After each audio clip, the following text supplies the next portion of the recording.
Bogolo jechuun bar biyya jaalala qilleensi isiidhaa bar jireenyaaf tola ishiin biyya tooti biyya tamtu jaalaa ishiin biyya tooti biyya tamtu jaalaa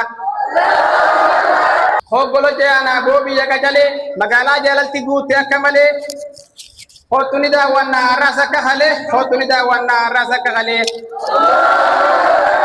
miidhagduu biyyaati hidhotti akka malee gammachuun isaa adda hangaras imalee gammachuun isaa adda hangaras imalee Sitolti bareedduu gamaa fi gamana boodota irraa haanee gara kibbaa yaana biyya jaalalaati kootu shirshir jenna booda kibirtaa goonee haasisa cabsina tokkummaa islaamaa biyyatti garsiifna tokkummaa islaamaa biyyatti garsiifna uummanni sii gaarii qulqullu goraansaa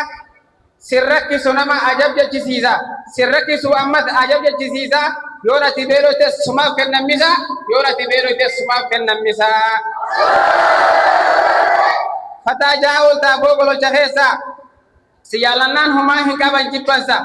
Antakkan agar remidagina kasa, antakkan agar remidagina kasa. Imale demetin wahid tu berade, calisete urade demu filade. Garala fajarni tanir rahu bade,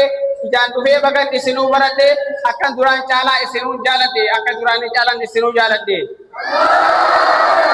Bishaan guddaa jira bombas waan addaa magaalaa golochaa hodhu hedduu irraa garta miidhagina si ijaan dhuftee garta hijibaa fi dhugaa yoo saddaan baafatta hijibaa fi dhugaa yoo saddaan baafatta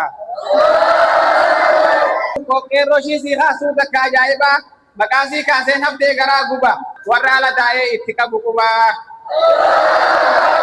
Musa banciyyeetiif Aliyyi awwalu Ibsaan Mahammadiif qeerroon tiyya muluun warri jam'aa Fajrul Islaam kana jala bulu baganaaf gammaddan qeerroon tiyya muluun baganaaf gammaddan qeerroon tiyya muluun isinin jaaladhaa wallahi hin kijibu ha isinin feene an silaan an dhibu diinirra wal kaasaa haram bu'aan qabu diinirra wal kaasaa haram bu'aan qabu bakka guddoo geessan qeerroon too jabaadhaa jaalaaf tokkummaan isinirraa eeggadha fakkeenya biyya tanaatu an isinin godhaa fakkeenya biyya tanaatu an isinin godhaa